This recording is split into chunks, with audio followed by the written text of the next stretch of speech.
We'd like to approve the minutes of the August 18th meeting. We got those. I read them through. I found them okay. There was a lot discussed. Is everybody okay with those minutes? No amendments? Take a motion, please. Well done, Those. Second motion. Motion made and seconded. Are you up to snuff, Jamie? You ready? You need time? I'm getting there. Second? Motion second. Jay, skip second. All in favor? Aye. Public speak. Now, if you're on the agenda, you do not have to speak now, but if you're here just to visit and you want to speak, now's the time. No? Okay. Communications, I wanted to tell you that I received an invitation tomorrow night. The lights are up on the football field, and I'm going to speak and talk about how wonderful the CPA is to the community and we get to do these projects. It'll be like 5 minutes, nobody wants to hear me. But that's at 6:30 if anybody wants to come. Is there gonna be a game? It's beautiful. There's a game. It's the first night. Wow. In fact, I went down there last night. I had to pick up my grandson who's playing in the midi football. I couldn't believe it. There's only 4 poles and it's bright as day. I went down there 3 days ago and they weren't there. And I was like, oh, what do Yeah, that's. They what- went up quick. She went up and I went, they're there? Yeah. Because they weren't there 2 days ago. Yeah. I just drove by, I was impressed. It was impressive. Yeah. And what I'm happy about is you don't notice they're on until you get way down in the White Brook, so it's not gonna bother the neighbors, I don't think. Anyway. The other thing is, I did get today in the mail, you might have gotten it, a Mutterfield October 8th, 10:30 invitation for opening. We did approve their request last night for the additional money. The Finance Committee approved all the CPA requests last night, so you should know that. The Housing Authority one, the 2 Housing Authority ones, and the loan program, et cetera. Do you have anything else, Jamie, for communication? I'm just gonna say the same things. Okay. Beat me to it. Well, we have their account balances in the minutes. Any questions on those, guys? They were in the minutes. So did that have the updates for, that's from, yeah, so that does not include the affordable housing partnerships set aside? Because they weren't approved. Right, so. Well, do they get put in there if city council hasn't voted on them? I put in a thing what's appropriated and pending. Pending, okay. So that we can look at what's remaining. What's remaining? Okay. But that zeroed out the affordable housing set aside. So, anything else, Jamie? I do want to go to the preservation plan, which we received from Jamie. It is the final document. I assume we have to motion to approve that. Any discussion on the final I thought the meeting went well, and I thought there was information given to the community. Any discussion, questions on the final document? Okay, I need a motion to approve the 17th preservation plan. I move to approve the community preservation plan. Also 17. Okay. All in favor? Aye. 0. Thank you. All right, continuing hearings, review of applications. The Park and Rec Department is up first. Okay, John, why don't you come to the table so we can see you. So there was a lot of discussion last time. I was reading through the minutes to get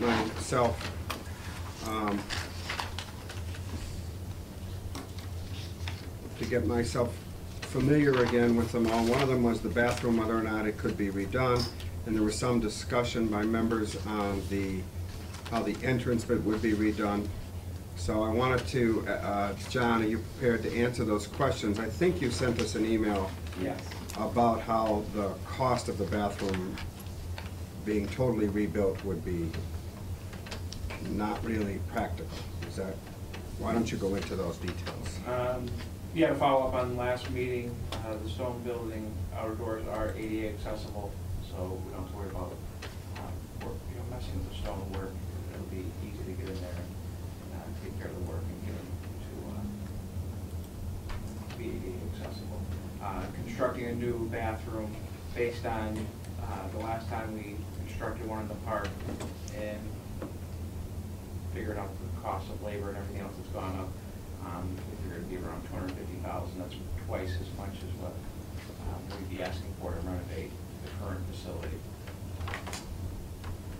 And then the discussion on traffic flow and bike access for the entrance.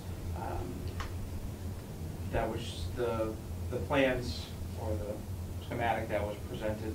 That was just, off the, scribbling, a quick meeting. So that's not our final, draft. And I have contacted the city engineer and Joe from DPW regarding if this project moves forward to get their input on traffic flow issues and make sure we have bike access as a concern as well. Make sure we incorporate that for entrance and safety for the park.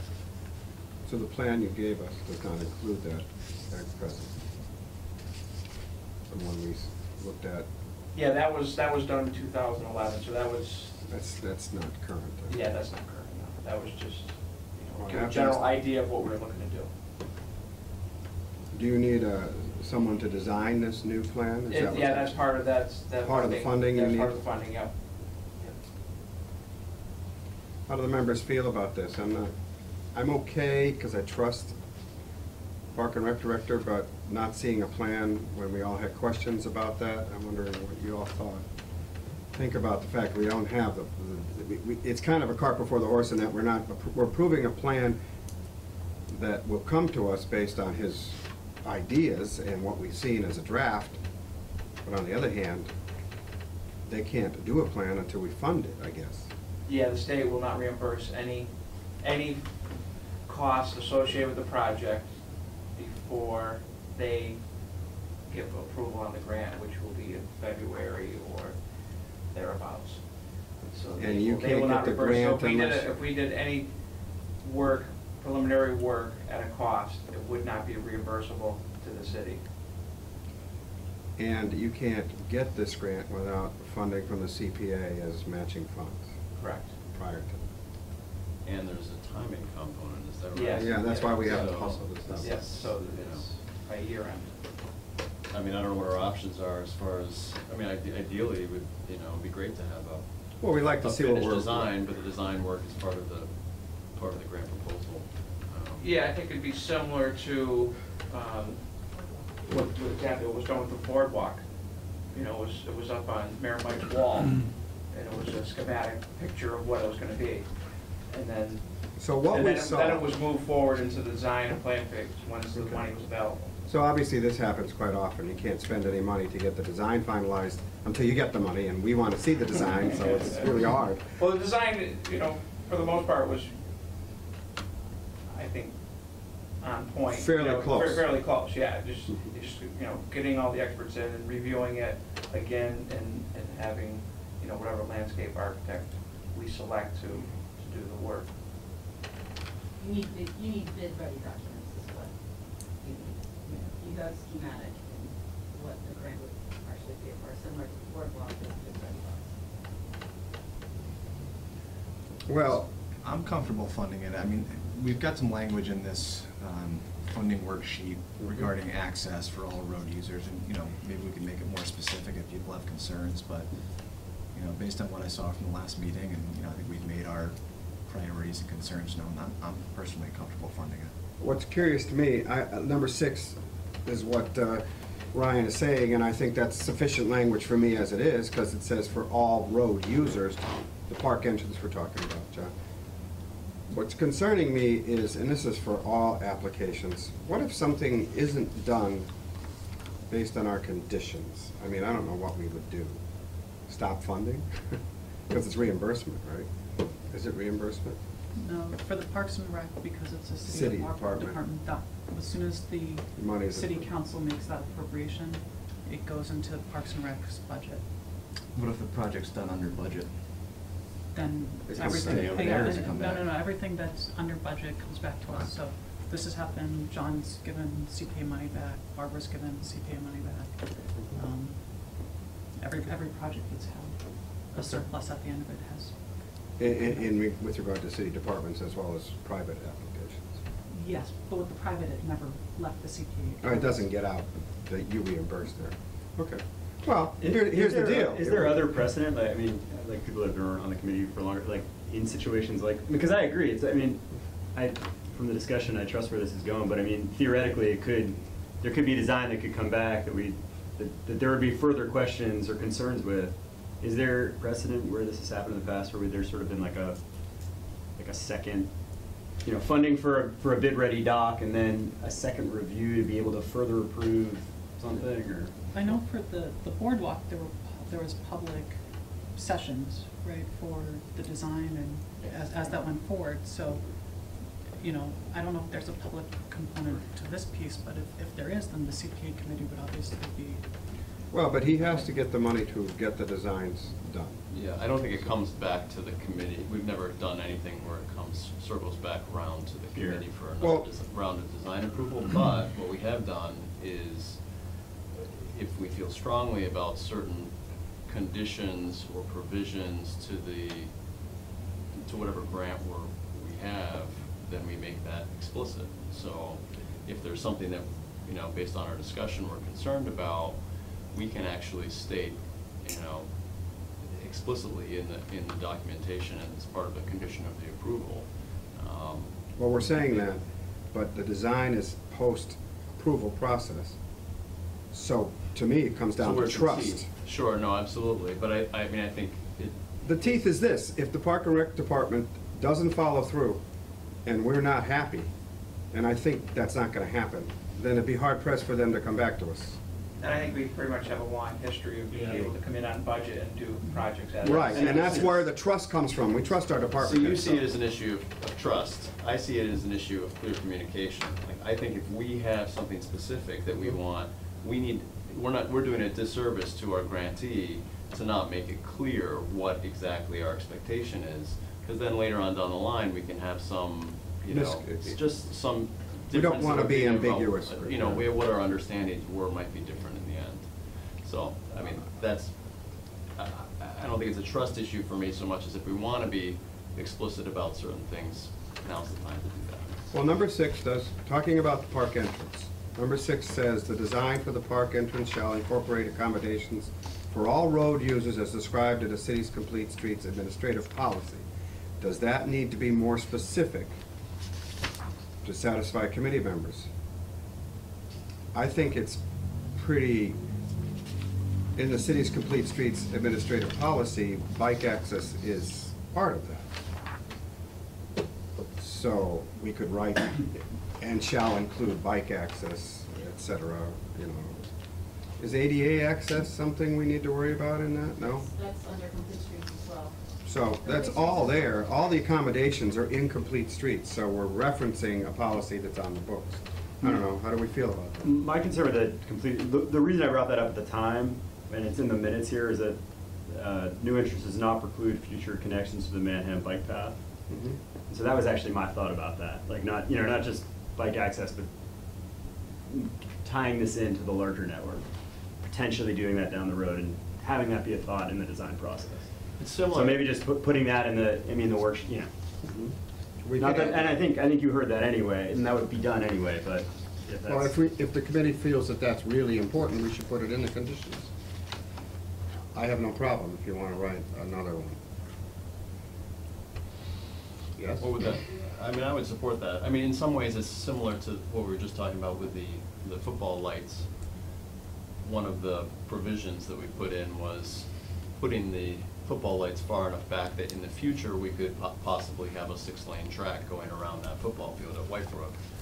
There's no track there now. It's sort of a space, kind of. But we made creates accommodations. the possibility for it in the future, and if we want to be explicit about connectivity to the Manhattan or something, I don't know what the language would be, but I would support it. After 6, you might say, "This shall include future accommodation for connection to the Manhattan Rail Trail and other recreational access." Something like that? Sure. Is it Manhattan Rail Trail specifically what you were thinking of? That is, but not exclusively. What you just said, I think would be fine. And other Yeah. recreational access. So add that to 6. Dan, did you get that? Clarification on that, though, is that binding us to, what is that binding us to as far as this project goes? So, That. I don't think it would be that, it would be the connecting, it would be Yeah. the entrance to future connect, you know, like, Design criteria. Yeah. Looking at designs through a lens of possible, possible connectivity in the future.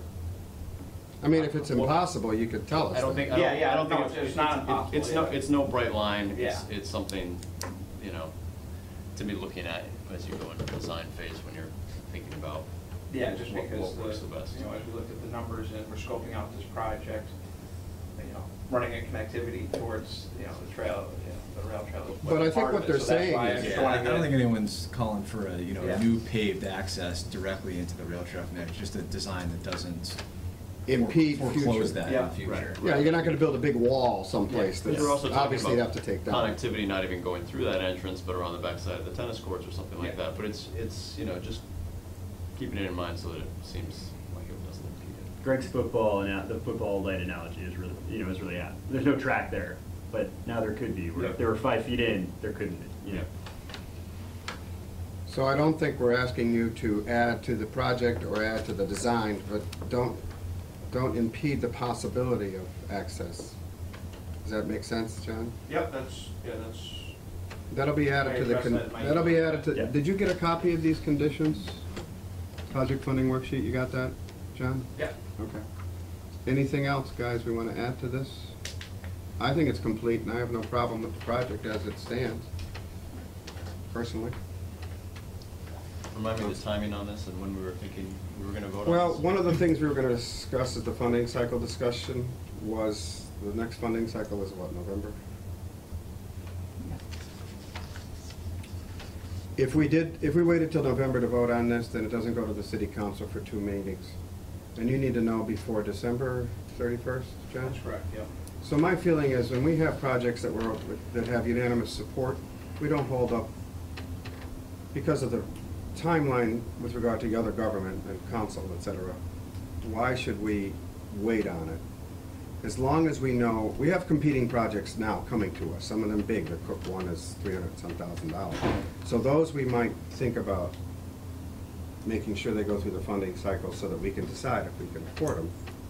What? Barbara? I have another thing that connects to that, is that on your agenda for tomorrow, next week's meeting, is the potential for borrowing bonding for this project, so it may make sense to have them kind of come together. So This is a you're- new item? Yes. Yeah. Oh, So, I didn't know that. maybe I wasn't supposed to say that. That's part of the grant requirement. Right, Yeah. right, but it might be. So in other words, he's putting in a grant requirement that's going before the council at the same time as this requirement. Right. So it makes Well, sense it's to. yeah, Have it it's all pending, together. Has based to- on tonight's meeting, yeah. Well, I'm okay letting that approval be at the We'll council get level, the though, city council I mean. for next Wednesday. No, this won't go to the city council till the meeting after that. But both items have to go to the finance committee. And so I'm looking at this to be approved the first meeting in October by city council, maybe. And the other one might be able to be approved before that, but that's only because the timing, that doesn't need 2 committees' approval, the other one. It just needs the city council, finance committee, and then the council itself, so. This will become before the council, if it's voted on tonight, at the next council meeting.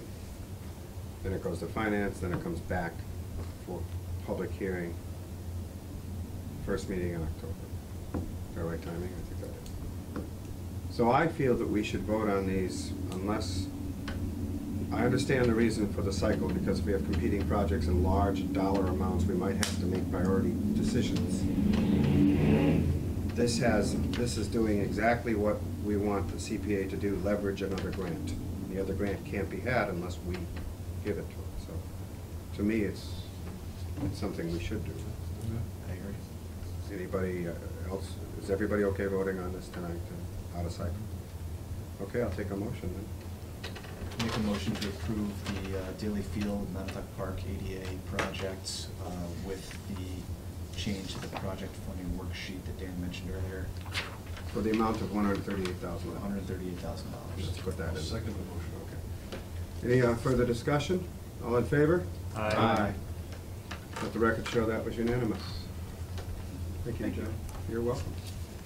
The next thing is East Hampton City Clerk. He's here. Can you make a second? We've done a project like this in the past. It's historical document, digitizing historical documents. Am I correct in saying that? No, it's, well, It's not digitizing, it's not. it's organizing. It's taking the books out of, well, this is one, this is your, on the list that's in the back. Mhm. This is the big dog. This is, the last of the old marriage licenses, and I know some of you are kind of new, so I thought I would bring it up again. This is how they're held together, and then what the company does, which does lots of work all over New England, is they take it and they put it in Mylar sheets. And if anybody wants a copy of it, we just take the book apart and we make a photocopy. We don't have to like worry about it. Ripping it, Yeah. I don't know dry if rot. anyone wants to take a look who hasn't already seen these, but I don't know. You can just ask them. So we did a project like this, I think, 2 years ago? You've got the list. You've done, this would be the 5th. Oh, right. year. This, 2013, we did 15,000. This big volume of marriages we skipped because it was so big. So this actually is the volume that comes after that one. We've kind of done all around it. Is that amazing? Yeah, so it's very nice.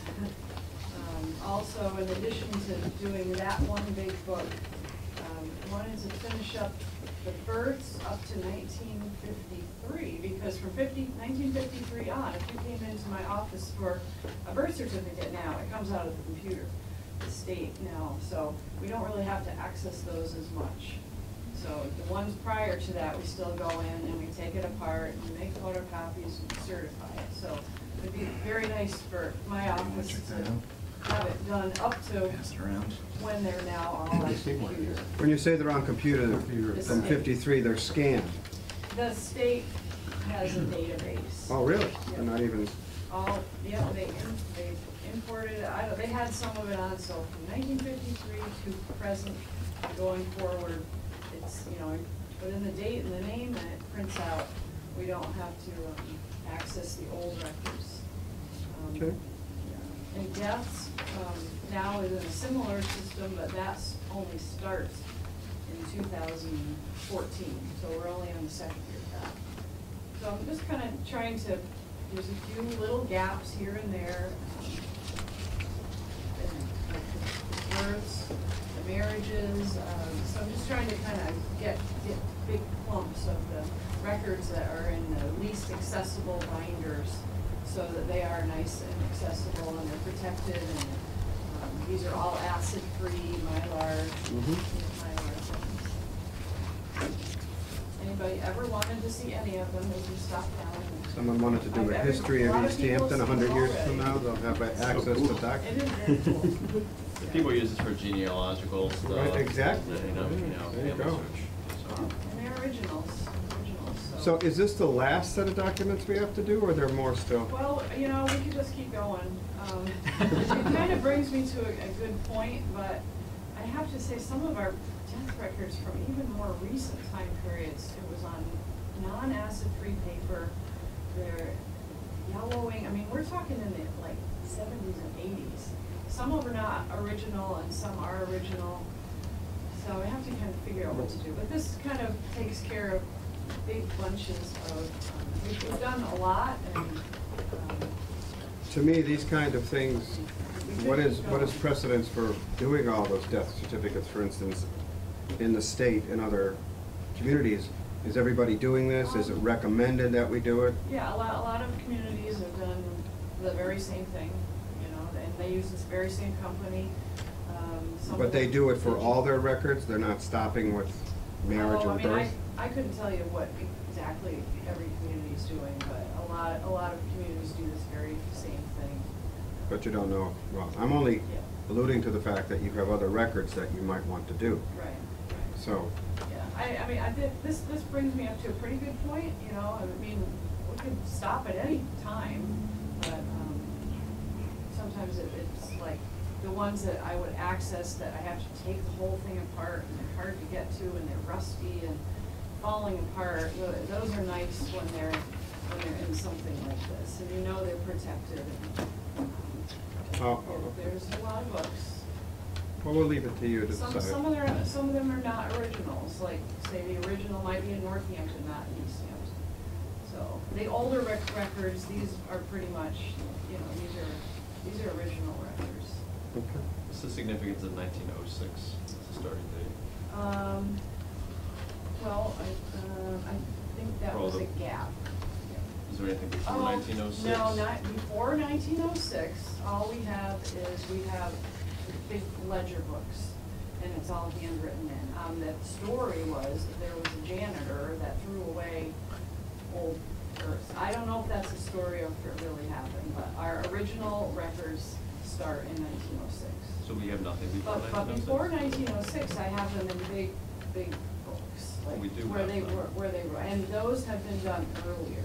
So those books are all done. Okay. Oh, okay. And we have them going back to 1785, but those old ones are in a big book, and we don't have original records. We have to go by what's in the big ledger book. They've been preserved or Yep. updated a little bit? Yep. Okay. Yep. If anybody ever wants to stop and see them, we have town meeting records, we have, going way back. But our original certificates start in 1906. And these are stored in this building? They're all in our building, we do not have a vault.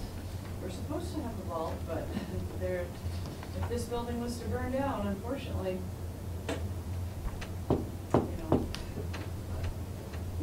Okay. they are stored here. I don't see any problem with this. The way we do this is we're gonna give a condition sheet out and probably vote on it at the next meeting. Does anybody have any other questions You're on not it? going anywhere. Is there an option to scan and digitize the page while the book's being taken apart and rebound? I or- think there may be, yeah. I've not done that. I could certainly ask. I Anybody- assume there'd be an extra cost associated with that, but. The guy with a drone out there, is anybody Yeah. bothered by that? That's bothering me. It's all right. Oh, there it is. Anyway. It's a public meeting, Yeah, you can just come right in, you know? You don't have to spy with the drone. That's funny. Anybody else have any questions? That was a great one. The scanning, I think a lot of these have actually already been scanned, but they're scanned through either the Church of Latter-day Saints, We do you that. know, the Mormons have gotten to them, and Ancestry.com and so forth, they'll have these scanned images. If we were, as the city were to scan them, I guess presumably we'd put them up on our city website or something like that. But, you know, I mean, I think, There's a lot of I don't think labor, there's anything that we that's would labor necessarily do intensive. with the scanned images that hasn't already Yeah. been done. Years ago, when we were up at the town hall, they did, people from Utah, whatever, they came in and they didn't scan these, but they scanned a bunch of the books. And they did give us copies of the microfilm, and I have them in safe deposit boxes. I can't remember what year, because records after a certain date are not public. It changes like every 5 years, records become available that anybody can look at. So I can't remember what the year was, but they did. Any other discussion on this? Okay, Barbara, this will come before us at the next meeting for final approval. And we will do a condition sheet, which will be just a basic template. I don't think there's any conditions. Does anybody want to add any conditions other than what the basics are? Okay, good. Thank you, Barbara. Department of Public Works and Planning Department, drinking water supply. Is this, Jess, is this you? I wanted to see Joe too. Where's he? I don't know. Is he supposed to be here? Yes. Oh, boy.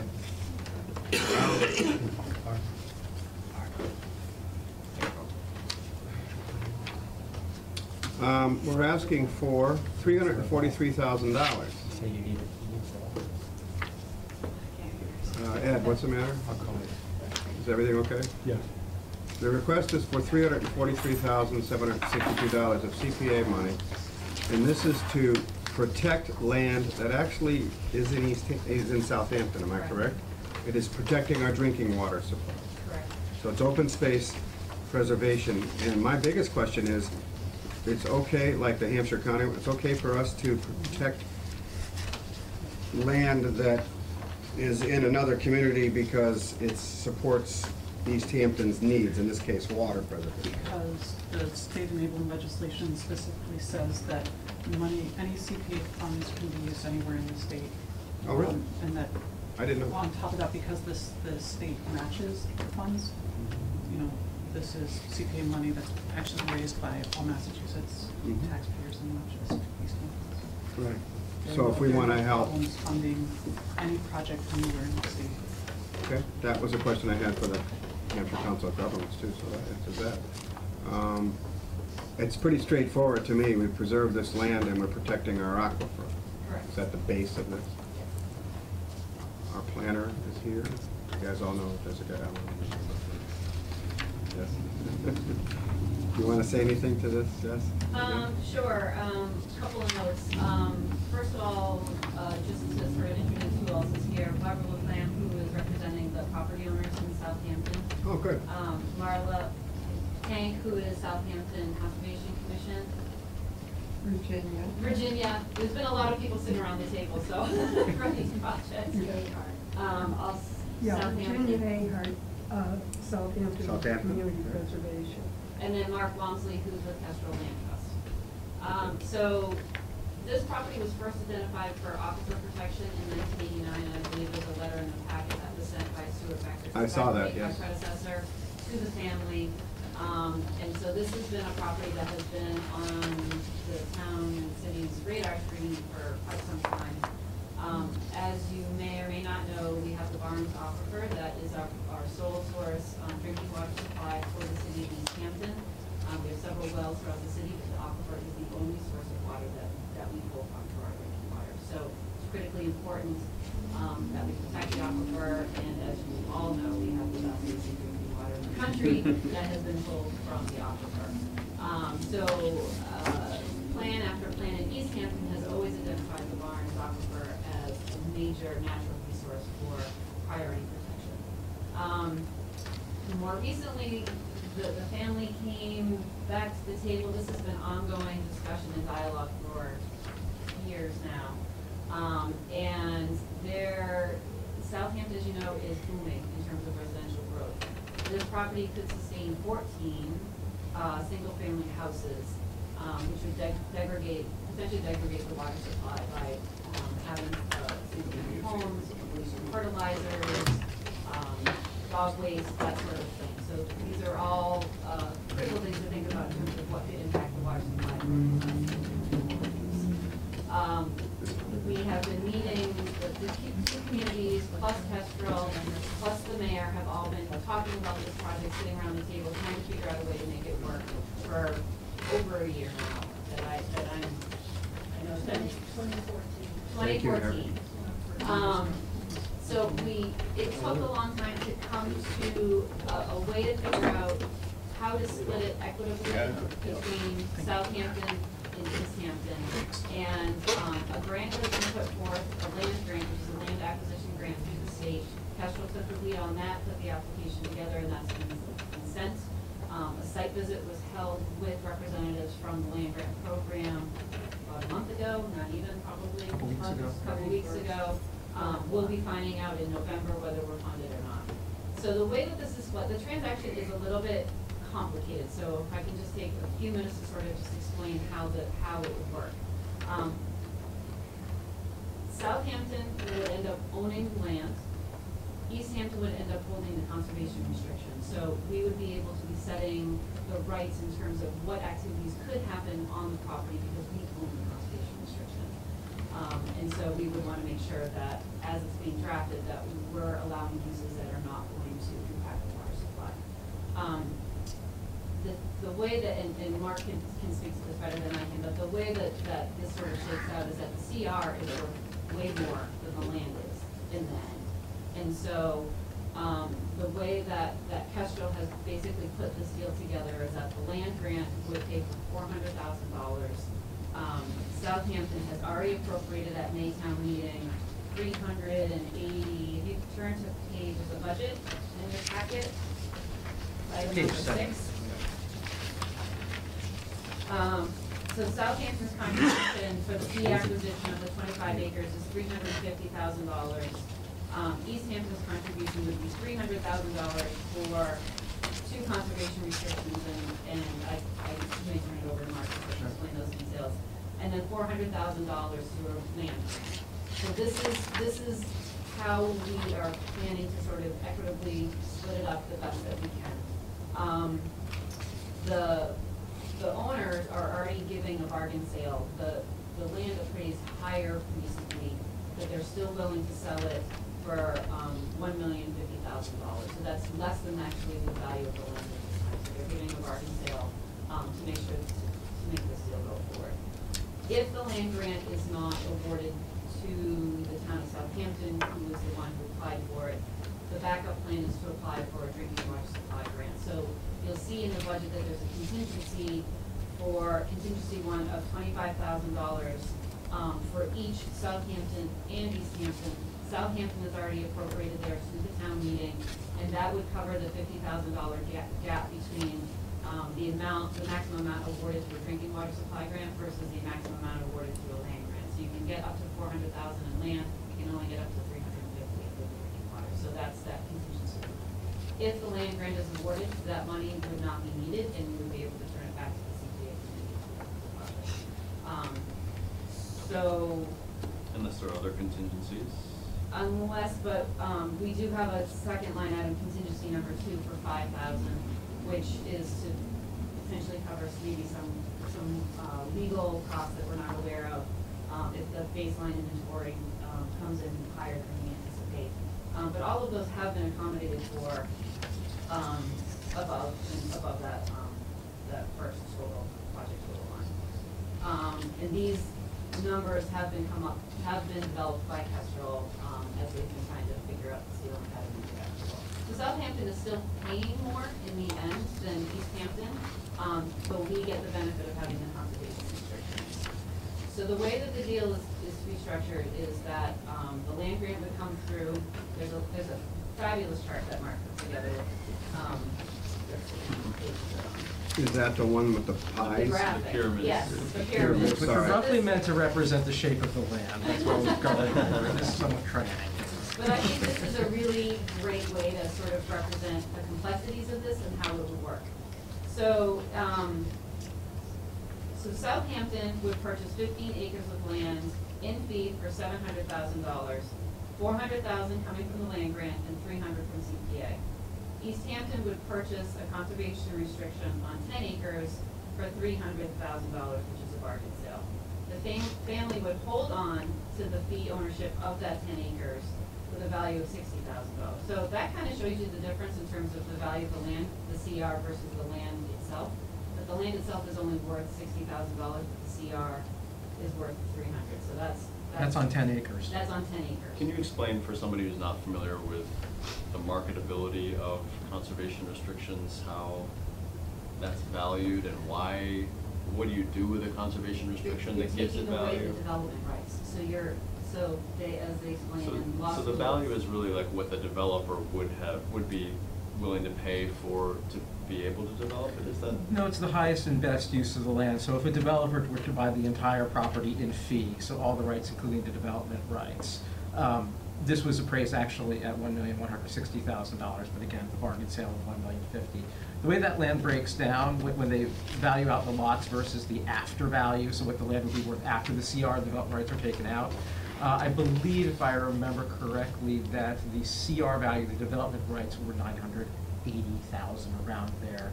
And the remaining value of the land was only around $60,000 once the development rights were taken out. So the idea is the land is worth a lot less if you can't develop it. Right. And that's sort of the market Exactly, fair valuation market of what value. you know, if you're able to develop it. So you guys are going off the premise that basically the CR plus the fee equals the development value. The CR or versus this- the after, no, just the CR is really the development values. The CR plus the after value is the full value, the fee value of the property. That's what I- And just one of the tricky things here, which made putting the project together so tricky, is yes, the CR is so valuable until someone acquires the land using state or CPA funds.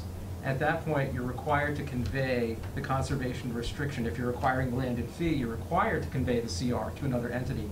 either a private land trust or another community, at that point, the CR becomes valueless. It's actually a liability, because it's, it's a regulatory CR. You're forced to give out this CR. So that's why the deal got so complicated. No one could just buy the land outright and borrow the money and then have, say, East Hampton buy a CR on it. It just couldn't happen that way. Again, I won't get into all the complexities. We'll try and keep it as simple as we can. But we tried to make it simple and elegant, and this is the solution we came up with. And surprisingly enough, the state was reassured by that. They were undaunted when we applied for the land grant. They said, there are a lot of hoops to jump through here. The fact that it's complicated sounds right, at least at first glance, to make this work, especially between two communities and a piece of land that was worth so much money. Two questions. Is this restriction for eternity? What is the? Perpetuity? Perpetuity. Eternity for me, perpetuity. So there's no chance that this restriction would be removed in the distant future in any way. When we buy it, that's it. And because we own it, Southampton can't change their minds Right. at all. There's, and just, because I know that you love to go back and what's happened with CPA money in the past, so there has. Precedence is a good thing. I know, you love it. So, we, again, before my time, but there was a land deal that was structured between Southampton, Holyoke, and East Hampton using drinking water supply grant money, and the CR still are on those properties, and that's down at the bottom of East Hampton. There's several properties that are on all three properties that have this, that went through this sort of same process. I remember that, actually. CPA, and then it's protecting the drinking water supply, and there are restrictions that run with those. And that's all tracked through the title of the land Yeah, over so time? if you go through the deeds, Title search, you find it. absolutely. yeah. Those are the Block Couséja Fournier properties. Correct, yeah. I will just answer your question, though. There are two ways a CR can be overturned. 2/3 vote by the state legislature can turn it over, and land could be taken for eminent domain by something like a large natural gas pipeline. Unfortunately, Oh, boy. but those are the only two things. He didn't say that. Well, but that's. That would happen anyways. For this drinking water, yeah, it would be highly unlikely. Highly unlikely. They almost never happen, but to be fair, there are So ways. why would the state do that?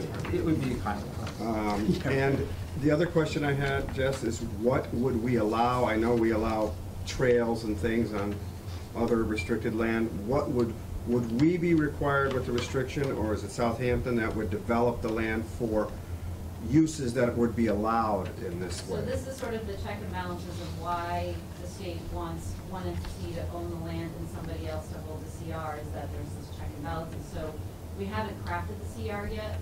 We could definitely use the CRs that were placed on those other properties that I previously mentioned as bases, and those do have some public access, but I think we would want to be cognizant of things like fertilizers or waste from animals and wood chips. We wouldn't allow farm development because it's aquifer or I anything like believe, that would have to be talked about and considered, because if it was organic farming, that may be okay. But if it's somebody who's doing conventional farming and using pesticides and herbicides, that might not be okay. So. I would hope it wouldn't be.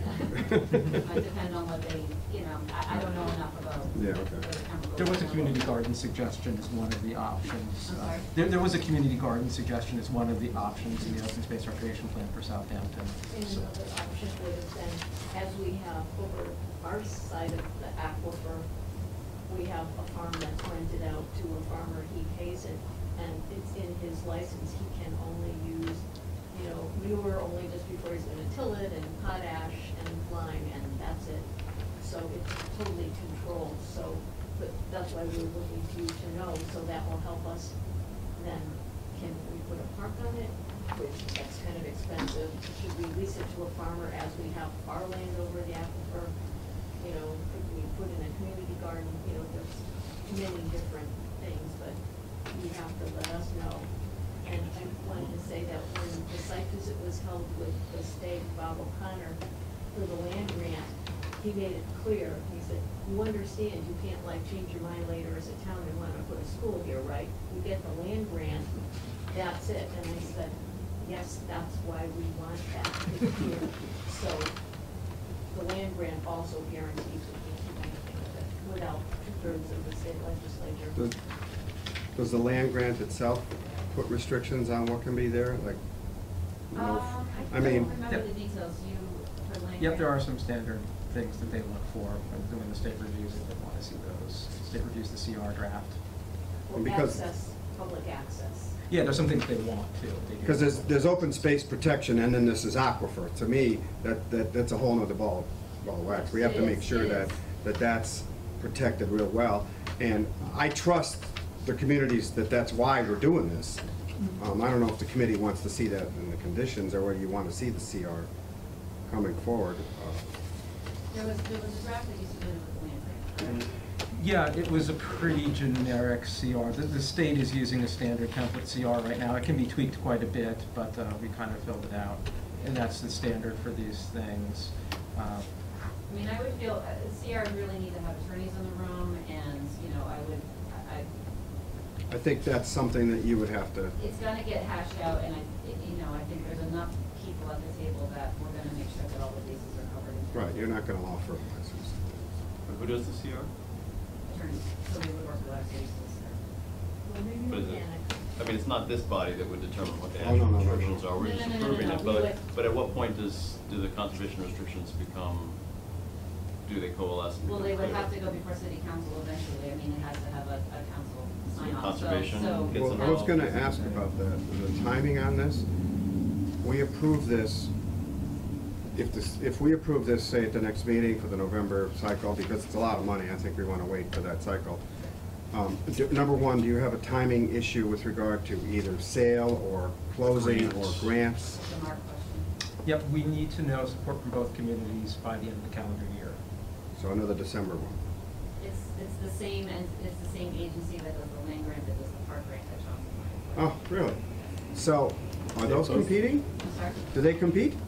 No, No, not Land they're- and Park, different. Thank you. Different pots of money. That just scared me a little bit. Same agency, different pots of money.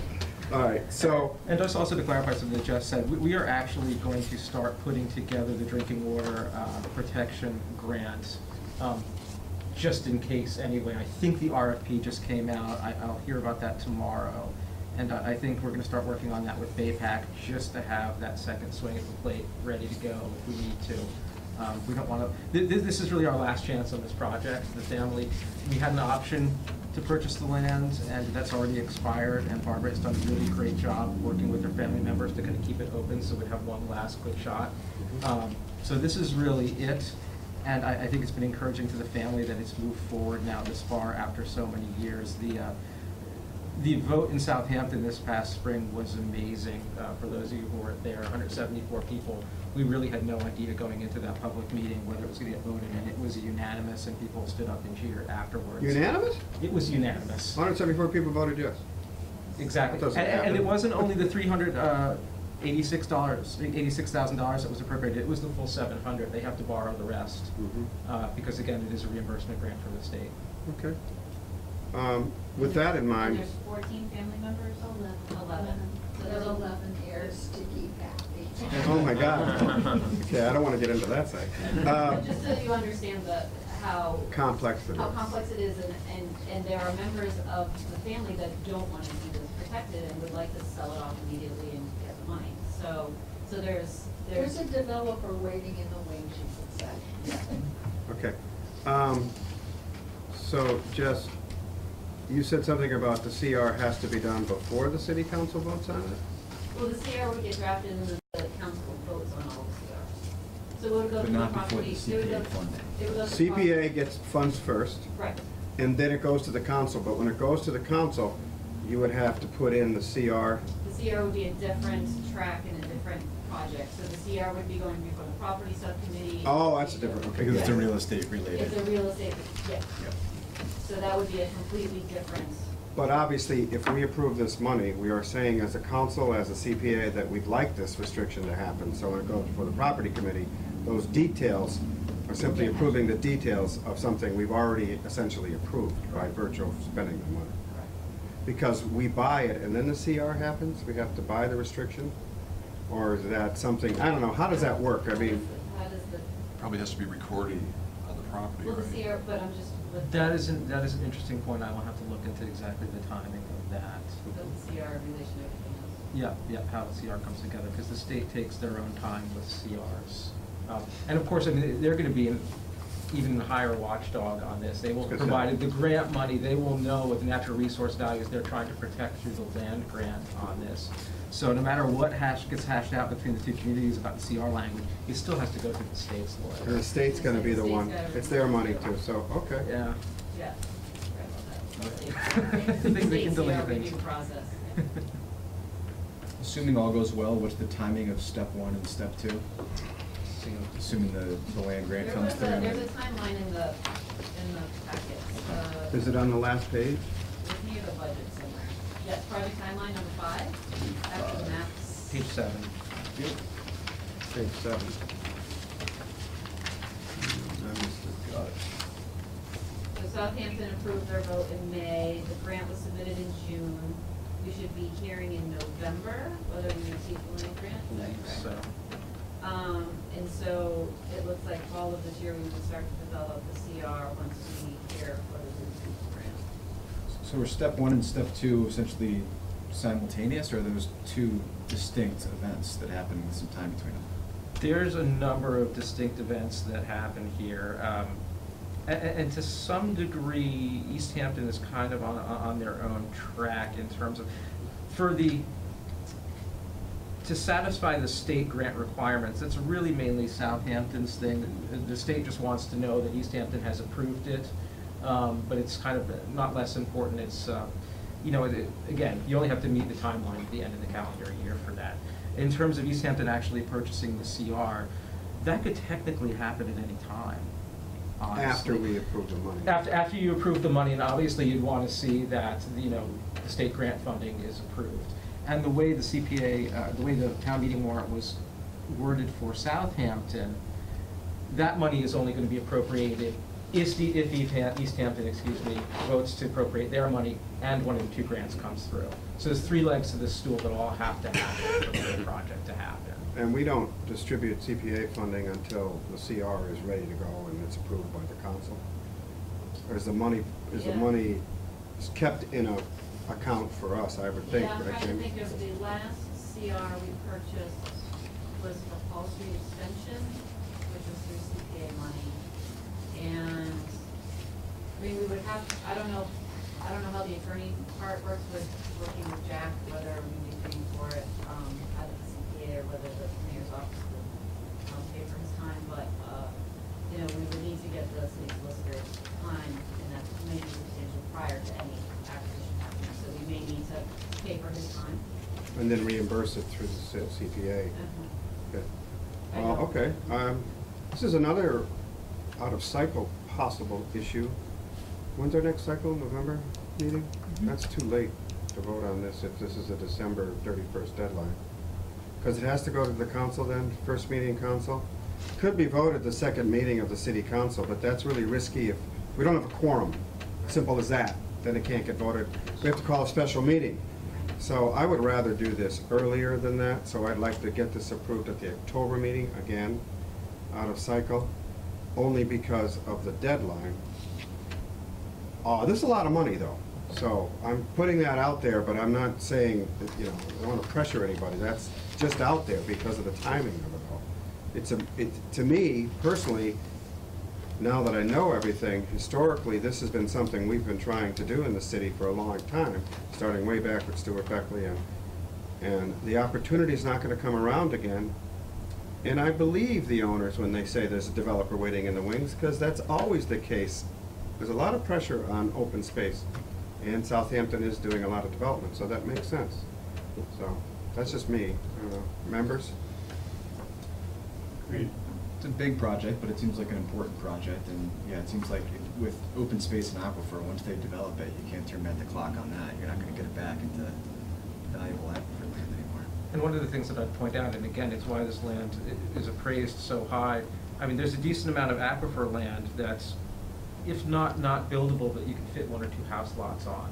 This is such buildable land, and one of the reasons it is because it's flat and it perks incredibly well. And it's got Well, access, it's got. It's got road access on two access. roads. It would be an A&R development. It wouldn't even have to go through any sort of subdivision process. This would be easy to build and just put a bunch of houses on it. This is really rare to be able to protect something that this, developers want this much that's over the recharge area of the aquifer, not just the aquifer in general. This is the small area where the water actually filters into the aquifer and flows towards East Hampton's wells. And just as a reminder, this is a great thing to keep in mind. Why is Southampton interested in this? East Hampton is the only active backup water supply for the town of Southampton. Where do you get your water? I'm in Florence, so. Southampton, where does it get this water? They do have, they have a well. Wells, it is, I thought they got Well, Barnes singular. Aquifer. Well. Singular. But, Yeah. so they get reservoir water No, from Hoyer? It's into a different spur of the Barnes. It is the aquifer water. But It's we not don't connected. have But enough. it's upstream. It's upstream, so we don't. It's a different area, so they have a single well, they're already drawing to capacity, and as summers have gotten warmer and drier, they're drawing on it earlier and drawing on East Hampton's water earlier and earlier. They started drawing, I believe, in May this year. And they're working, and that's why it's unfortunate that Joe Simpsonski isn't here, because they're working with Southampton now to make that connection more permanent, not like, oh, let's go turn it on because there's a drought. So the side of the town near Brook Road, where this property is, with all of the huge number of subdevelopments, which have the latest fashionable, very large lawns, drawing, so between the paving over and making it so the water can't go in because it's impermeable, and then using it for the lawns, that's, at least it will prevent the latest fashion in yards. Well, Okay. I think this is a great project. I've been a sort of a fan of it. I'm really happy with the way that the structuring of it has come together. I mean, this particular project has come to the CPA's attention a little bit over, the course of whatever, a year and a half. So I am wholly comfortable with where it stands and also sensitive to the timing. So I don't know exactly, in my mind, I'm ready to approve, I mean, this is just speaking for myself, but I'm ready to approve this project, this evening. I don't know what, in your mind, Dan, you want to It's have happen September. between now and October, except respecting the fact that it's a large amount of money, so. I think the conditions that we've set up as, the template we have for conditions ought to be still done. We can approve this in October, it goes before the city council, and then it's approved in November. It's still a month before the deadline. So I don't think that's just me. I think we as a committee have set up a process for all applicants. And there is some timing pressure, but we did the same thing with the Park and Rec. So I believe we should do that with this one. We should do the Well, conditions. we should talk about conditions, so the worksheets are ready for October. Right. Well, even that amendment we made tonight on the Park and Rec, that doesn't delay us from getting it to the city council. She just made the amendment. Right. So the conditions would be only with regard to the CR being approved by the city council, of course. And that's an obvious one, but that could be in there as far as the other standard conditions, reporting back to the committee, big CPA sign someplace. Yeah. And going to the, That's usually required by the grant anyway. Right. You need to. but we've been trying to make people aware of the fact that the CPA is spending your money wisely. I'm not sure everybody in the town agrees with that. But the standard conditions, Greg, I think we can wait. I mean, I think we can vote on it next meeting and not have a problem getting it through before December 31st. You know the time better than anybody. We just, did a vote this evening for parks that had the same December deadline though, so I just wanted to put it out there that I am ready to give this project as much sort of flexibility with the timing and movement as we can, so. October works for me if it works for everybody else there. We could change the meeting to the first Monday in October, or the second Thursday in October, if only to get it before the council sooner.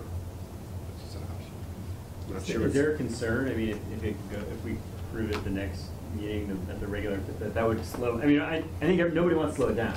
Sure, sure. So is there a concern that that would impede I mean, anything? I think we would obviously would want it tonight if we could, but I think October is okay too, Mark. Yeah, I'm less sure of the schedule in the community, but again, as long as we have a final vote on it before the end of the calendar year, that's really the deadline that they want to see. What documentation you need to provide the grant funders? Do you need just a copy of the council vote? Yeah, I would probably need an official record of the vote. That would be the strongest. It would be voted on November 16th. If we vote on it October 20th, the standard meeting date, October 6th, it goes to the council on the 2nd, we'd get it there by the 2nd, so that it goes before the council to move it to finance. Finance would approve it for public hearing on the 16th. There is an advantage to being the chair of the finance November committee. 16th, that seems like that's sufficient amount of. Right, and you wiggle room. still have, if there's a problem, we still have 2 meetings in December for the council. If somebody says, I'd like to continue this because I want to make sure this is right, I don't anticipate that, but it gives us 2 meetings of leeway. Where does it go? It goes back to the council after finance though, right? So that. Everything, every appropriation from the council by state law has to go to, well, by charter, has to go before a subcommittee. Finance committee has to Finance is approve. November, but the final vote. The would final happen vote is when? November 16th. But November it's s- available November. Council vote, right? It goes to the councils and then move to finance on November 2nd. Finance committee meeting would be November 7th. Okay. Or November, wait a minute, let me make sure my dates here. November 9th is the finance committee meeting, November 16th is the public hearing on it. That's when it would be approved.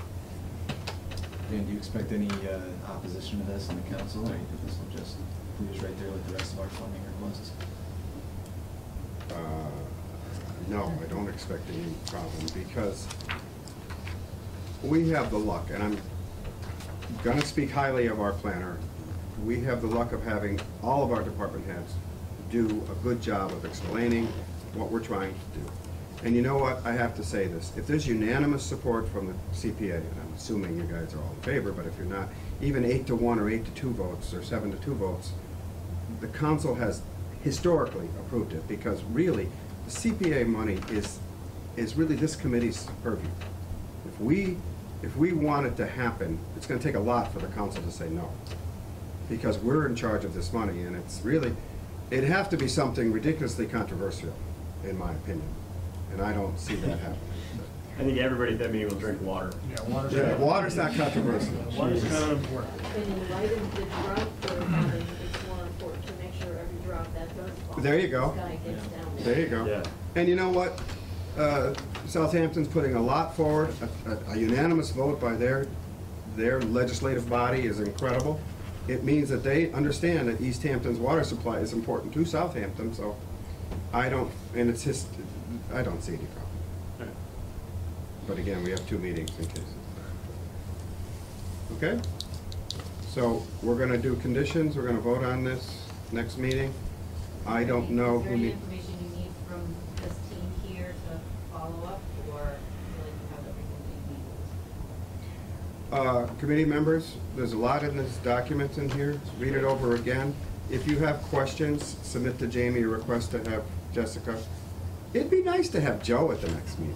Yeah. Let me say that. If you would mention to him, maybe he could show up and explain the Southampton, East Hampton water connection and how important this is to be done. I wouldn't mind having Joe here. We would have approved it tonight.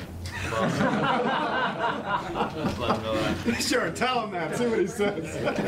To speak on Joe's behalf, he did show up for the property visit from the state with a good contingent from the water department, and they were dressed. Yeah, they were all wearing their vests and had lights flashing. It seemed very official. I think at the, At the property visit from the state for the grant. Yeah. how about town meeting in Southampton? Was our DPW there? Yeah, Joe, Joe and I were both there. He also attended. We're not important for Joe, I guess. I don't know. He also attended a meeting of our water department very early in this whole process. Let me ask you a stupid question. Did anybody invite him? Did you invite him? I mean, he was invited to the meeting, so. I know, but that doesn't mean he felt he had to be there. I don't know. Maybe he felt the Southampton people would explain it enough.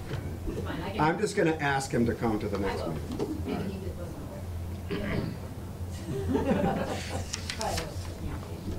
Okay, so next meeting, we'll finalize this. Anybody who wants to come? It would be very important. The Finance Committee, I don't think, Jess, I might ask you to come again to the Finance Committee on the 9th for this, but the City Council meeting on the 16th, everybody should come. That's a big vote. I don't think there's gonna be any problem, but if anybody has questions, Southampton representation, you being there, okay? I'm just gonna tell you right now, that's my goal, the 16th public hearing. And Jamie will send out a notice to all of you if that's indeed what happens. Okay? Anything else from the committee on this? Again, if you see anything in there that you suddenly have a question about, let Jamie know so that we can inform Jessica if she has to come or any of the members, okay? And I'd like to thank the owners publicly for sticking with this in spite of the fact that it's taken so long and giving us a discount. This is fantastic. I mean, considering the pressure on you to sell it within the family, I'm sure, but also from developers, thank you very much. Yes. We appreciate it. It meant a lot to my aunt. She was the person who is in the letter from 1989, and she cared very much about open space. She was a maiden lady. She was looking for a way to pass it on to family, and that's how all the cousins, there were 8 of us, and now there are 11 heirs, and she would be so pleased, so incredibly pleased, because it was my grandfather that bought in 1896. Thank you. You're welcome. Is there someone here from Hampshire Council of Governments? There is. Okay, give me 2 minutes. I have to visit the little boys. Okay. Thank you, everybody. Everybody else, we'll adjourn for a moment. Thank you. This project has eaten my life for the last year. It's totally worth it, but it's just long. We got frustrated. We had to sit down because so many obstacles kept coming up and challenges in terms of splitting it up equitably and also doing it according to the regulations for land acquisition. Then I finally pulled all our staff into a meeting. I shut the door. I said, we're not leaving this meeting until we figure this out. And we laid papers across the table, pen and paper, and drew the property and tried to come up with as many plans to make it work. And we eventually hit on it. Yeah, it's worth it though. It's really good seeing you. Good to see you too. Take care. Thank you, committee. Thank you all. Appreciate it. Well, you're welcome. It all comes together. Thank you. Mark and I work together. Good luck. Thanks. Yeah, thanks. Bye. So we have a couple, Mark. we have a couple extra Thanks for copies of the trustees application. reservation. If anyone wants a hard copy of this application. Day 1 of 3, so. Oh, of this application? Yeah, I saw the 50 pages and. They gave us hard copies. Of what? What is this? This is their courthouse application. I thought they had it here. Yeah, so that's what I told him. There's a lot of pages? That's what I knew as a committee. That's what I told him when I first came in. I said, yeah, I have to lay Alexis. Oh, this includes a in this meeting. petition? Does anyone else want a copy for their own? I got everything. I have it. That's the same. This is the That's what we application sent, that right? was emailed out. You gave me one. We just don't have the petition in here. Do we have a petition? No, the petition was. This is different from. Oh my God, tons of documents. Just the summary is different. I noticed a small error in one of the numbers, so I just wanted to give you a correction, and the rest is just the presentation that I brought this evening. All right, we're asking for, something's happened.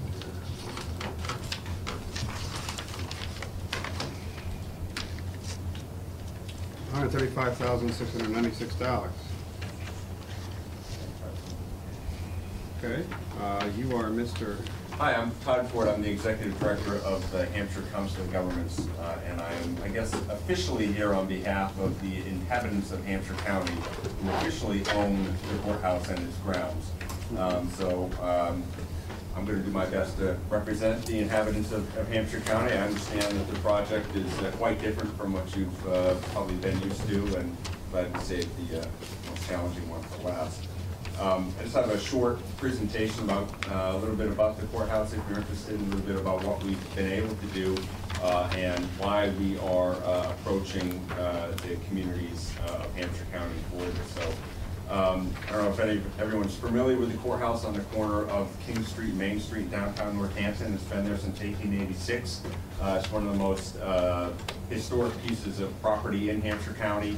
It's had a public facility on that space really since the dawn of the county, and certainly in the beginning of Northampton. The deed for the property and the courthouse itself states that it is owned by the quote inhabitants of Hampshire County. So the Hampshire Council of Governments does not own that building. We simply see ourselves as the caretakers of it.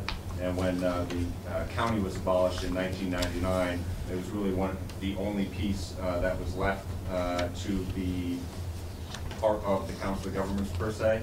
So it's really the only county-owned piece of property, I think, left in the county.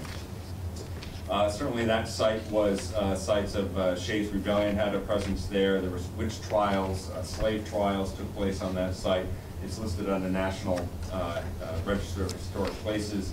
And it was protected at least 2 times by the citizens of Hampshire County when the state wanted to demolish it, wanted to turn the site into a parking lot, and they also wanted to demolish it to expand the court and bring a brutalistic type of architectural court building to that corner.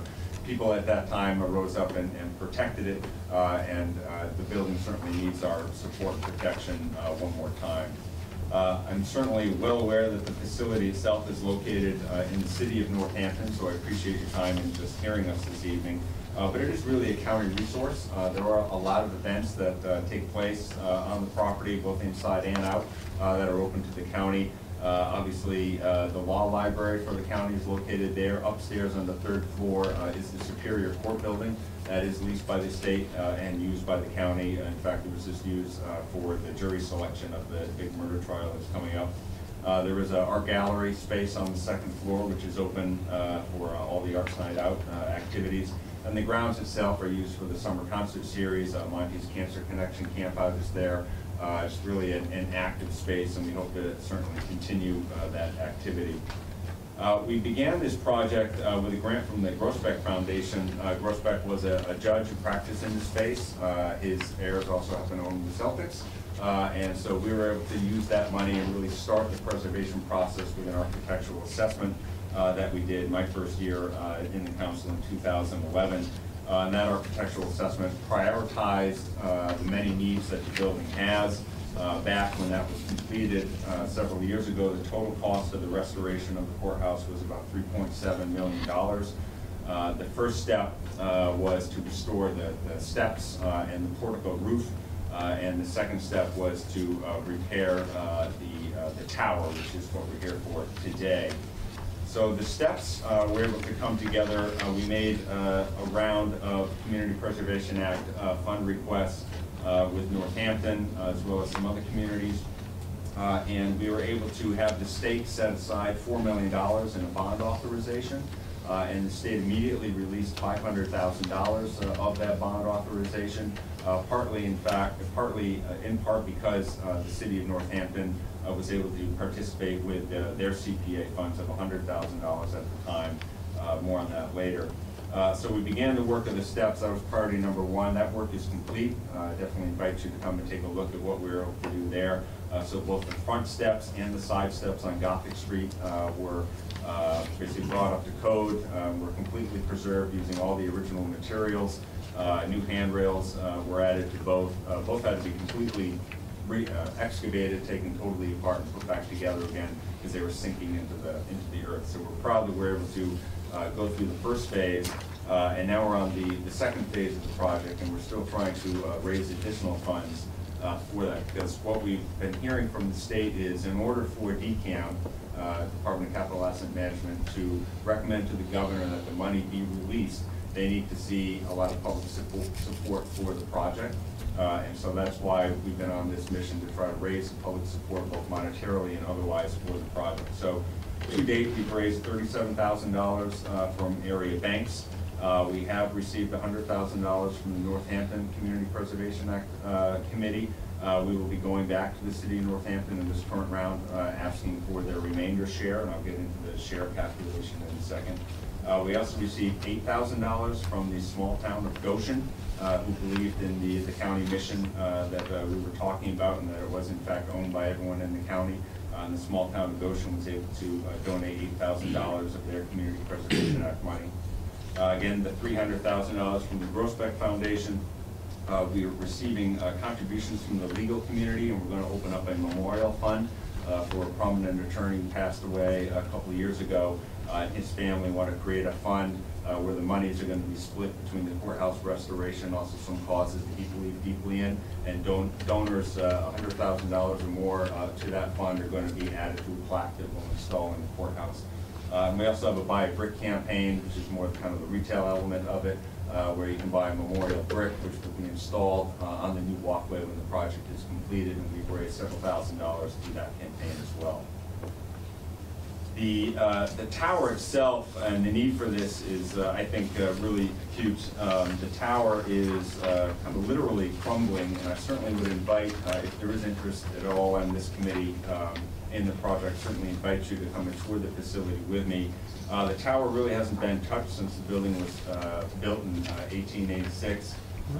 The terracotta roof is original and needs a lot of improvement. The windows are also original. They've been leaking badly, and all that water is dripping down on the inside of the tower and causing structural damage to the rest of the building itself. So we're really think it's a dire need to begin work on the tower. So we are requesting from the city of East Hampton $135,000 and change. And I included in the packet that I handed out tonight kind of the formula breakdown. So we took the total amount of the project, roughly $4 million. We set aside $1.3 million to come from all of the communities of Hampshire County, not just the ones that have adopted the Community Preservation Act, but all the communities. And in various rounds, we have been asking the communities, either through their CPA or just through an outright donation, for their quote share of the overall $1.3 million. And that's broken up by the population size as it was in the 2010 census. So that's where we came up with the $135,000. So the amount requested is approximately 10% of the $1.3 million that we set aside as the city and town share. And I think it's a critical element of it, simply to show support for this important project. Without the state money, really nothing happens, and we don't get the state money unless they see dramatic support from not only Northampton, but the surrounding communities as well. So with that, I'm here for So what questions. happens if one or two of these communities balk at this? It just falls through? It has to be unanimous? No, it doesn't have to be unanimous. I think every bit helps, and I'm not going to delude myself or you that every town is going to participate, certainly not to the level that the formula would indicate, but I think really any type of participation would be helpful.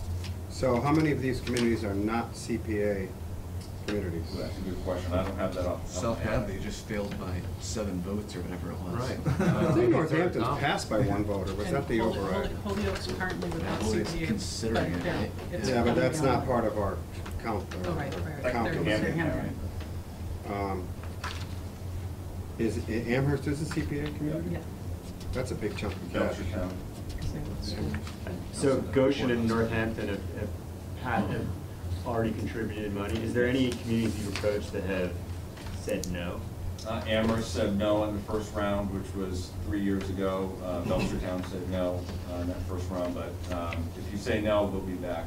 I think the reality is East Hampton is enough of an anchor in the county that if we were to say yes to a project like this, some of the smaller communities would take note, or certainly it would fuel momentum for more broader support for That's an for the interesting- county courthouse.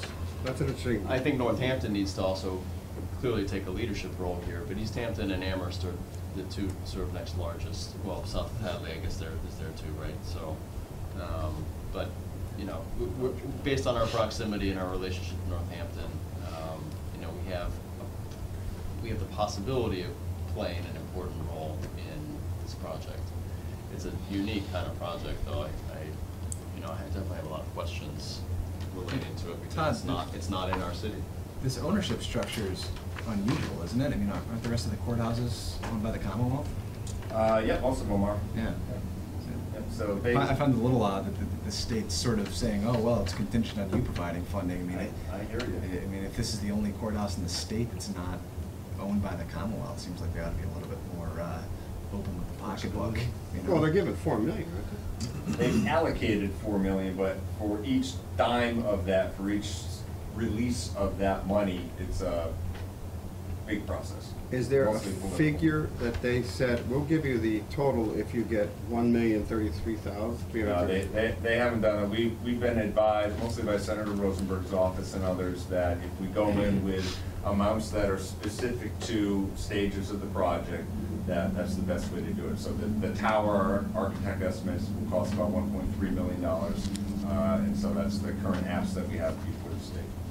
Well, it's important to note that a town like South Hadley, which isn't CPA, if I just heard that right, they're not gonna fund $147,000. That's a lot of community money, which is one of the reasons the CPA works so well, because these kind of projects would never get done if you're not on the CPA. So that's a big chunk of cash. And if Northampton doesn't come through with 240, I won't vote for this. Seriously, it's right in their community. It's important. I agree. I agree with Greg that it's an important whole county kind of project. But my immediate thought is, how many communities are going to fund this? And if East Hampton funds it and there's no support from Northampton, it's not. I would never vote for it. And I'm just curious. You said 100,000 was approved. Are they holding up on the other 140 or? Yeah, so we applied for the full 240, and this was 2.5 years ago. Oh. In the previous round, and they awarded us $100,000. So we've just submitted an application for the remainder. Okay. Do you have any thought on whether that would have trouble getting through? I know they've made some pretty big expenses with their CPA funds lately, mostly for Pulaski Park. So if there's money, I mean, they are aware of the importance of the project. There's a big push to, quote, revitalize downtown, et cetera. So I'm hopeful, and I've already had meetings with the mayor to look at this as a partnership, restore the grounds, which need a lot of work as well. So I'm pretty hopeful. Pulaski ought to be at least partly a different pot of money coming out of recreation. Yeah, I think they have funds, and you probably should check their the website to see what their current pool is for historic preservation, but, It's funny, because to me, I won't vote for it unless somebody else votes for it, and then somebody else isn't gonna vote for it unless we vote for it, so that's kind of a weird cycle. It's a catch-22 kind of cycle, but I have a problem saying yes to something Northampton says no to. I really do. I wonder, just thinking off the top of my head here, I wonder if it's possible to put sort of a contingency clause in the funding worksheet, saying, this funding is contingent on Northampton approving it within 6 months or something. No, and I would say Northampton did it in stages too, and, the ask is for, whatever it is, 136,000 or something like that. But we could stage it? We could stage it too. Well, how much is the? Potentially, but I mean, I have many more questions that are unrelated to the dollar amount, just sort of philosophical and otherwise about a project that's in Northampton. I grew up in the DC area in Maryland, and the county structure down there is a lot stronger than it is here in Massachusetts, where we abolished it in 1999. But, so it's become a little bit more parochial among the towns here. Everyone kind of doing their own thing. But, I think there is something to be said for the usage and the sort of prominence of the county courthouse as the last remaining communally owned structure in Hampshire County. And that says to me, when they didn't buy it, I don't know the politics behind it, but it says to me, if they wanted to build a modern courthouse there and tear it down, if we don't fix it locally, that's what they'll do. They'll buy it, and then they'll tear it down. I mean, they were gonna do that before, and we protected it, right? I mean, that's just a guess, but, so the the reason they left it this way, I think, is so that the community, hey, you wanna keep this? You pay for it. We'll give you bonding, but you better show us support. I would be willing to do a contingency based on something like 60% of the community's approved funding, something like that. Not just Northampton. Northampton's big, but if it's Northampton, and nothing from Amherst, even if they gave us a little, that bothers me. Yeah. They don't consider it important. Because and the other reason for that is it's kind of community-based. It's in Northampton, so what if they build a new ugly courthouse? We don't care, we're in Amherst. I don't agree with that myself, because Northampton is the county. I mean, if you go to court, that's where you go. You're channeling Amherst. Oh, it's $318,000 at the top of the list. Harry! I think the whole key to this thing is Salt Hadley. Really? I mean, the communities that do have CPA money, well, the money's already there. It's been appropriated, it's sitting there to be spent. And a city like South Hadley, they don't have a CPA, so where's it gonna come from? You know, I just can't They're not gonna imagine a prove it. CPA going to say, we want $147,000 from the residents of South Hadley. Where's it gonna come from? They're not gonna do it. They're not. I totally don't No agree way in with the you. world. But I wouldn't say no to the project because South Hadley said no. Yeah, we have to be, I think we have to be resigned to Realistic. the fact that there's gonna be some level of inequity in the funding across all the towns in the Excellent. county. Well I said. mean, It's gonna That's happen. just, you know, if we're gonna get miffed about some, you know, or petty about one town not pulling their fair share, then this project is or the funding that's required for this project is probably not gonna happen. But given that it's in Northampton, that's a key. If they decide they don't wanna fund it, I won't vote for this. Yeah, Northampton definitely has to. They have to say yes, because it's in their community, and every resident that passes there, probably once a week, they see this building. So, Go ahead. help me understand how this building operates, right? Like, so the owner of the building is the inhabitants of Hampshire County, so like the electric bill doesn't come to my door, right? It comes to everybody in the Yeah. county. So who's operating this building right now? Is this The Council of Governments. the council of governments? Yeah. Is And it- you have a budget from someplace, right? Our fee for service, yeah. So we receive no tax money other than the $24,000 total from the member communities, of which East Hampton is not one. The rest of our $11 million budget comes from our fee-for-service programs and services. And you get rent from the state for? Yeah, we do get rent for the third floor, which is the historic Superior Court, as Yep. well as the law library in the basement. Any plans to use that historic courtroom anymore? 'Cause, I know you mentioned that the jury selection for their entire trial was there, but I mean, when I was practicing up in Northampton, that thing never got used. No, not much. It's used for swearing-in ceremonies, kind of some larger trials and, you know, jury selections, mock trials, student stuff, things like that. I don't know why they use that all the time, so Since those the windows. acoustics are horrible. Oh, is that right? So they've been installing a new sound system, which they hope will be ready in the next month or two, and then they plan to use it. Oh, good, good. Say to fund something for, you know, like a courtroom that's gonna sit vacant for So this, 95% of the time. Greg, are you done? I'm sorry, your questions? No, I'm I have good. one. You're also. Oh, I mean, I have other comments, but you're ready to go, Dan. I just wanted to ask, we're pretty much funding this phase for the tower? Is that what Yes. you're asking? And how much was that? I know it's in here, but The total tower budget was about $1.3 million. so it is 1.3. And how much of that comes from CPA and how much of that comes from the grant, if we get it? It's not a grant, it's a Bond, whatever. It's a bond authorization. So it totally depends on how much we get from the state. I mean, but for the state, almost nothing happens. I mean, maybe some emergency repairs, but really the key is the state money. But does the state require us to fund a certain amount of money It's to not- leverage any of that bonding? It's not a grant, so they don't require it, it's politics. So with, The Senate President is your, I certainly understand we have his support as well as Kulik and Kokot, Sidak and the others. But it is coming from a administration that is another party and they march up the governor for that. So it is politics, and as the Senate President has advised us, you know, the more local support from more towns, the better shot that they have of getting DCAM to release the funds. and you've gone to every community so far? We haven't gone to we have gone to every community during the last round, so you are my first discussion this Did we round. give you money last time? No. We didn't. That's important to know. I don't You were remember. How here. long You ago came was here. that? I don't remember this particular, you might have, maybe you said during. There was a Do you meeting know in what town. year it There was? wasn't even a meeting. Do you know what year it was? Do you know what year it was? Probably 2011. Wow. Ed Sparko said no. Yeah. This committee. Don't even bother showing up. No question about it. Wasn't even a question, I'm sure. I remember the Amherst meeting. Were you on it, Harry? Do you remember? No. You weren't on in 2011 either? No, I thought you've been here since like 1920 or something. no, the planning board, yeah, but not this. Okay. So, you know, That's interesting. one of my thoughts on this is, you know, unfortunately, our historic commission rep is not, John isn't here tonight, but,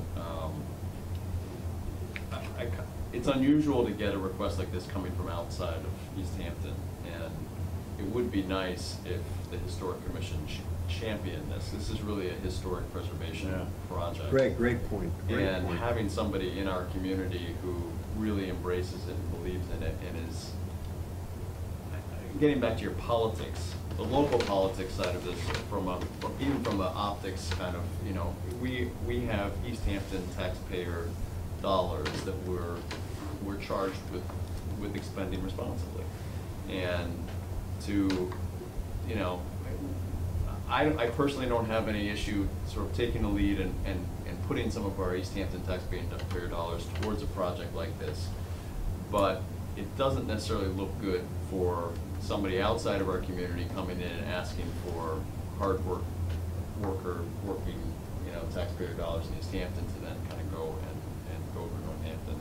So having somebody in the community who's really kind of championing the project that's here in East Hampton would help. I know that's more legwork for you because you've got a bunch of different, you know, and that's also why I'm kind of bummed that John's not here because he could possibly. He's in Helsinki, we knew about this. Yeah, but I mean, you know, I don't know what the Historic Commission would say Oh, right. about a project. Harry's on the like this, but Historic Commission. That's just a thought. Harry's on I'm the on the Historic- Historic Commission. Oh, you are? Well, so what are your thoughts, Harry? I'm not a chair, I mean, John's the chair.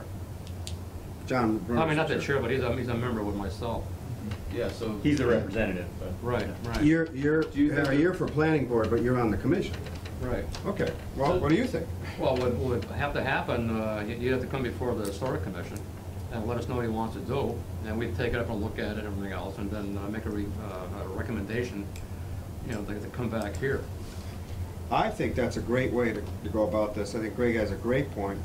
Historic preservation in our community, right now, we are looking at a town hall that needs considerable renovation on the second floor. And we're looking at that big time because it's direct East Hampton's economic development, lots of things that can happen with that. That's a big project. And to put money into Northampton before that project is hard. It's another hard question. So we'd like to hear from the Historic Commission because that's where the competing dollars go from. CPA money, historic preservation, and not in East Hampton. So I'd like their support. That's a great point. That's a good one. And to me, if you came back to us and Northampton voted unanimously to support this, that would help. So that's where I'm at. Understood. Yeah, agreed. I could find out from Ed Sparkle why they said no last time. I can check and just make sure. But, I mean, I don't have to know. There's no doubt in my mind. I know him too, Harry. Quite the character. Probably signed at the door and said no. Can you talk about I mean, and I know that you said East Hampton isn't one of the communities for the Hampshire Council of Governments. Like, can you talk about East Hampton's connection to the Hampshire Council of Governments and or lack thereof? But like, We used to be. sort of talking we about used to like be the a member. optics. I Like, used to sit as one of the East Hampton, there were two, J.P. Kaczynski and for a brief time myself before East Hampton exited, had two representatives, mayoral representatives that went and sat on the Hampshire Council of Governments. But it was a decision of East Hampton to pull their membership from the Council of Governments back in 2005. I remember voting for it because of economics. We felt that the services that the Assessment is huge. the assessment was big, and we felt the economics for our city said we can do better just keeping it in-house, whatever services they were. I think insurance was one of them. There's lots of things that was happening, and we didn't feel that we were using the taxpayers' money efficiently, I think, to say. And just, you know, whatever, just a little bit of background on the Hampshire Council of Governments. I think the economics are such that it benefits smaller communities because Yes, I remember that. One of the things that it does is help kind of purchasing large purchasing power. When smaller communities come together, they can get better deals on any number of things, including electricity nowadays. East Hampton uses our purchasing co-op. Yeah. And our health insurance. So, We do I mean, without there are benefits there, but I think the calculation for many communities was in some ways based on, you know, we're a large enough community, can we get some of the benefit on our own without having to pay the Council of Governments? And I think that was the calculus a little bit for East Hampton in determining what does make sense. But for us. you just made a connection that I didn't realize. the Hampshire Trust of Healthcare program is run by Hampshire Council of Governments. That's big. That's huge money for the city of East Hampton, all our healthcare. And we've been on that for years, and it's been pretty good. They haven't had, this year was the first premium increase we've had in years, so. That's important to note, that we do have some services still coming from Council of Government. We've tried to make it like not about the council per se, because, you know, it's a bill. If it wasn't for us, someone else would have to do this, but, you know, certainly glad to. But I think it's important just for sort of the sense that like as the residents of Hampshire County, it's almost like Hampshire County City Hall, you know, like the way that the funding of this building would happen, it sort of feels like that would be the only, like the current use of the, like, the current use connection, you know what I mean? And not just like a building in Northampton, but like this is, we're actually, it's still active, you know what I mean? Like Hampshire, I mean, in this small way, Hampshire County is still active, and therefore. I'd like to certainly send you a kind of a breakdown of the current services that the city utilizes. It'd be our retired senior volunteer program, so there's probably dozens and dozens of senior volunteers coordinated through our RSVP program that provides service here in East Hampton. The Group Insurance Trust, our purchasing co-op, there's probably some more as well. To me, it's about historic preservation of a county building, county courthouse, because we wouldn't ask the CPA in Northampton to help us with our town hall. They wouldn't ask us to help them with their town hall renovations because it's a historic building. I think it's called Memorial Hall, I forget. But I'm not against this, but I'd like, number one, to see the Historic Commission, our Historic Commission's opinion on it, because, again, with John and Harry on our board, they need to realize that this takes money away from future use for historic preservation, in a sense, depending on when we approve it. What's your timeline on this? I mean, this may take a little while, given that we'd like Northampton to say something on it first. So this is a fairly long-term project. So the current priority is the tower. The minute I get the 1.3 million from the state, I'm rehabbing that tower. And they're not necessarily waiting for us, or are they waiting for CPA? Politically, they're waiting, but there's no official wait. Correct. If a miracle happened that they could do this, you know, come on. They allocated the money. Why are they holding? And then, but there are subsequent phases of it as well. So that's just the front, the south-facing facade. The entire building needs to be taken apart up to the first course of brownstone. All that granite needs to be taken out. If you take the granite away and stick your finger, you can go all the way through to the. So how structurally dangerous is this right now? It's not structurally soundish to be in. Yeah, I mean, when that earthquake happened maybe 4 years ago, I mean, that swayed tremendously. While there hasn't been any. Have you had the engineers inspect this? I mean. Yeah, the architecture had part of it, and that was certainly, you know, that's why it's phased the way it's phased, because the steps were, you know, one of the first things that were sinking and pulling away from the structure itself. And now the tower, which is, you know, very tall and very weak at the top, really needs to be rehabbed immediately.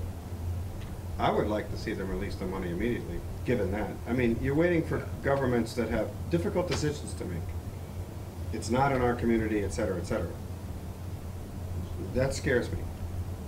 And it goes back to my thinking politically, well, if it falls down, now we'll tear it down. Well, and you know. Unless it kills somebody. It's not working there at the time. I mean, that worries me. I mean, this is a historic gem for the county. So the building has to be preserved, in my opinion. Like it has to be preserved. You know. Harry, go ahead. Harry, go ahead. Does this mean to be coming back?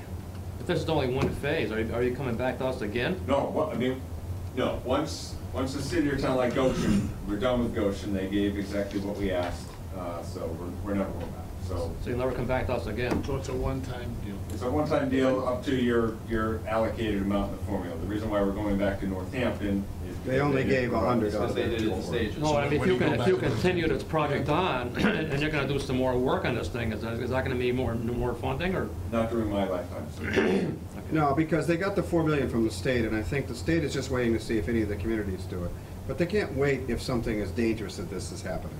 No, so we have tours planned, not only with media, to kind of Good. make it fun, but also, you know, with the district attorney, we're gonna invite people out from DCAM, certainly the legislators, but it is very much a political, Do you have engineering studies that indicate it's We have the- severe danger, or how dangerous this is right now? that's a, we don't have engineering studies, we have studies from the architect that Well. have pretty emphatic language. And they're educated, it's not like they don't know what they're doing. It's not like a political statement, it's an engineering Right, statement, it's an yeah. architectural statement. Okay?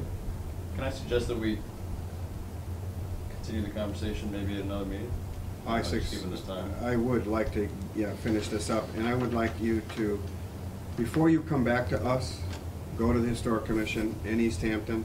I'll ask Jamie to send you the emails of whoever the chair is, John Berner, Harry knows. She can give you the context there, and ask to be on their agenda at the next meeting, that we want their opinion on the project. You're gonna have to do the same thing you did here tonight. Sure. To them, because, again, and I'll speak to John directly, this does compete, in a sense,